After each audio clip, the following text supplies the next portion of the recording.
जब भी हम इतिहास के सबसे क्रूर और खतरनाक शासकों की बात करते हैं तो एक नाम जरूर सामने आता है, अलाउद्दीन खिलजी। खिलजी वंश का दूसरा शासक, जिसका जिक्र हमारी इतिहास की किताबों में कई बार हुआ है, लेकिन क्या हम उसे वास्तव में जानते हैं?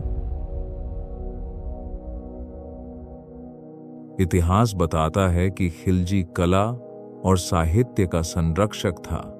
उसने अलाई दरवाजा, अलाई मीनार और हौजे खास जैसे भव्य निर्माण करवाए। पर वहीं दूसरी ओर धार्मिक स्थलों और ऐतिहासिक इमारतों को तोड़ा जा रहा था। खिलजी की घृणा और धर्म प्रचार की नीति के चलते गुजरात का सोमनाथ मंदिर, मुल्तान का सूर्य मंदिर और जलौर के जैन मंदिर जैसे कई धार्मिक स्थल बर्बाद कर दिए गए। ये सिर्फ लूटपाट नहीं थी, ये संदेश था। कहा जाता है कि हजारों राजपूतों को मारकर उनके सिरों से टावर बनवाए गए, जो दिल्ली और उसके आसपास खड़े किए गए ताकि खिलजी के विरोध की सोच से ही लोगों की रूह कांप जाए। इतिहासकार फिरिश्ता के अनुसार खिलजी ने 8000 मंगोलों के सिर काटकर सीरी किला बनवाया, एक ऐसा किला जो सिरों से बना था।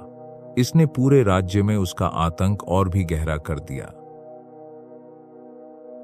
खिलजी ने सख्त कानून और कर व्यवस्था लागू की। मकानों पर कर, मवेशियों पर कर और गैर मुसलमानों पर भी अलग कर। छोटे अपराधों पर भी हाथ पैर काट दिए जाते थे। उसने एक गुप्त जासूसी तंत्र बनाया ताकि हर साजिश की खबर उसे समय रहते मिले। सरेपुल जैसी सजाएं दी जाती थीं, जिसमें अपराधी को उल्टा टांग कर तब तक मारा जाता था जब तक खून की आखिरी बूंद न निकल जाए, या सजाए तख्तपोश, जिसमें सिंहासन जैसी भारी वस्तु से कुचल कर मार डाला जाता था। दिल्ली सल्तनत का पहला सुल्तान जो दक्षिण भारत तक पहुंचा, पर इस विस्तार की कीमत हजारों निर्दोषों ने अपनी जान देकर चुकाया। गुजरात, रणथंभौर, चित्तौड़, जहां जहां विरोध हुआ वहां लोगों का विनाश हुआ। रानी पद्मावती की सुंदरता की कहानियों ने खिलजी को चित्तौड़ की ओर खींचा, लेकिन राजपूत हार मानने वालों में से नहीं थे। राजा रतन सिंह और उनकी सेना वीरता से लड़े। अंत में खिलजी ने धोखे से रतन सिंह की हत्या कर दी, लेकिन फिर भी रानी पद्मावती उसकी पहुंच से दूर रही। रानी ने आत्मसमर्पण नहीं किया। उन्होंने अपनी अस्मिता की रक्षा के लिए जौहर किया, खुद को अग्नि को समर्पित कर दिया।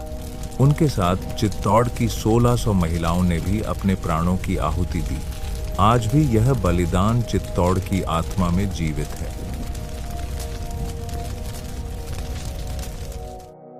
इतिहासकार मानते हैं कि खिलजी का सबसे विश्वास पात्र व्यक्ति था काफूर, एक गुलाम बाजार से खरीदा गया योद्धा जो खिलजी का दाहिना हाथ बना। कुछ मानते हैं कि खिलजी की मौत का कारण भी यही था। काफूर ने धीरे धीरे उसे जहर देकर मार डाला। हालांकि अन्य इतिहासकार कहते हैं कि खिलजी ने उसे पहले ही मार दिया था। 13,316 में खिलजी की मृत्यु के साथ उसका आतंक समाप्त हुआ।